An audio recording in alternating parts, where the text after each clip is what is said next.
हर हर महादेव, जय शिव शंकर। सावन माह के दूसरे मंगलवार की कथा सुनते हैं हम लोग, मंगला गौरी व्रत कथा। पौराणिक कथा के अनुसार एक समय की बात है, एक शहर में धर्मपाल नाम का एक व्यापारी रहता था। उसकी पत्नी बहुत ही ज़्यादा खूबसूरत थी और उसके पास काफ़ी संपत्ति थी, धन धान्य से संपूर्ण था। लेकिन उसके पास कोई भी संतान नहीं होने के कारण वह काफ़ी दुखी रहा करता था। ईश्वर की कृपा से उनको एक पुत्र की प्राप्ति हुई, लेकिन वह पुत्र अल्पायु था। उसे यह श्राप मिला था कि 16 वर्ष की उम्र में सांप के काटने से उसकी मौत हो जाएगी। संयोग से उसकी शादी 16 वर्ष से पहले ही एक युवती से हुई, जिसकी माता मंगला गौरी व्रत किया करती थीं।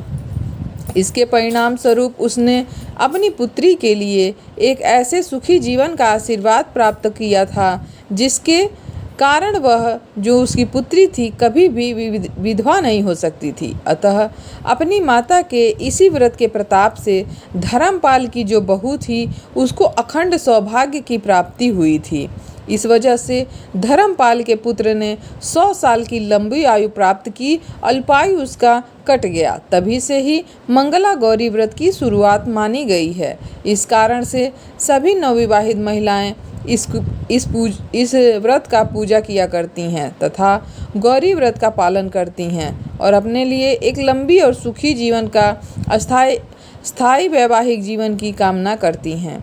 जो महिला उपवास का पालन नहीं कर सकती वे भी कम से कम पूजा तो करती हैं तथा कथा या तो पढ़ लेती हैं या फिर सुनती हैं। इस कथा के सुनने के बाद विवाहित महिलाएं अपनी सास तथा ननद को 16 लड्डू उपहार में देती हैं। इसके बाद वे यही प्रसाद ब्राह्मण को भी देती हैं। इस विधि को पूजा करने के बाद व्रती महिला 16 बाती वाले दिए से माता मंगला गौरी देवी की आरती करती हैं।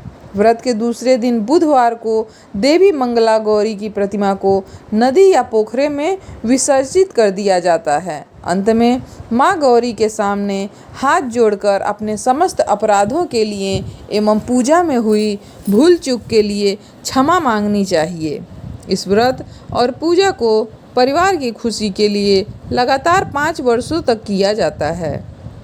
अतः शास्त्रों के अनुसार यह मंगला गौरी व्रत नियमों के अनुसार करने से सभी मनुष्यों के वैवाहिक सुख में बढ़ोतरी होकर पुत्र पौत्रादि भी अपना जीवन सुखपूर्वक गुजारते हैं। ऐसी इस व्रत की महिमा है। आइए इस व्रत की जो पूजा विधि है वह जान लेते हैं। भक्तों, श्रावण मास के मंगलवार के दिन ब्रह्म मुहूर्त में उठ करके नित्य कर्मों से निवृत्त होकर के साफ सुथरे धुले हुए अथवा नए वस्त्र आप लोग धारण करें। माँ मंगला गौरी यानी कि पार्वती माता की एक चित्र अथवा प्रतिमा लें। फिर भक्तों उसके बाद फिर निम्न मंत्रों के साथ उस व्रत करने का संकल्प लें। आइए वो क्या मंत्र है ये जानते हैं। मम पुत्रा पौत्रा सौभाग्य वृद्धये श्री मंगला गौरी प्रीत्यर्थम 5 वर्ष पर्यंतम मंगला गौरी व्रत महम करिष्ये।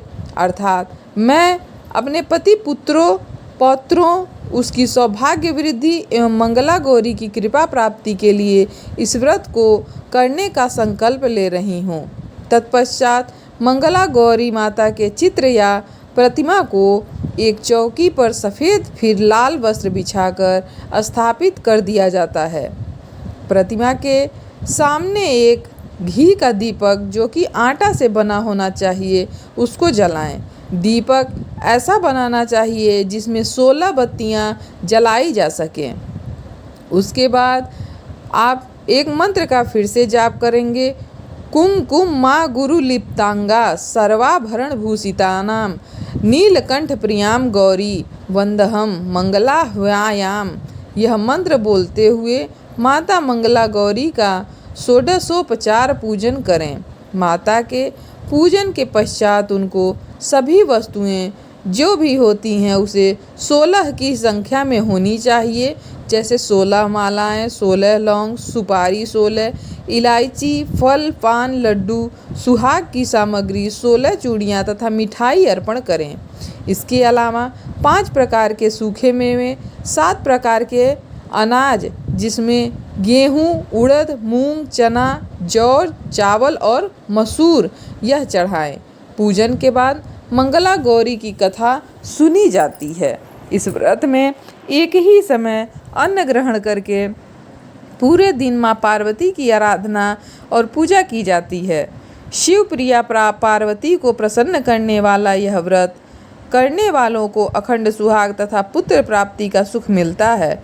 गौरी पूजन मंत्र भगवती गौरी का ध्यान मंत्र है नमो देव्यै महादेव्यै शिवाय सतं नमः। नमः प्रकृत्यै भद्राय नियताः प्रणताः स्म ताम्। श्री गणेशाम्बिकाभ्यां नमः ध्यानं समर्पयामि। उसके बाद उमा महेश्वराभ्यां नमो नमः। ह्रीं मंगले गौरी विवाह वाधाम नाशाय स्वाहा। इस मंत्र का जाप करते हुए आप पूजा का समापन कर सकते हैं। माता से क्षमा याचना जरूर करें। हर हर महादेव। जय शिव शंकर। भगवान भोलेनाथ आप सभी की मनोरथ पूर्ण करें। माता गौरी मंगला गौरी आप सभी पे कृपा बनाए रखें।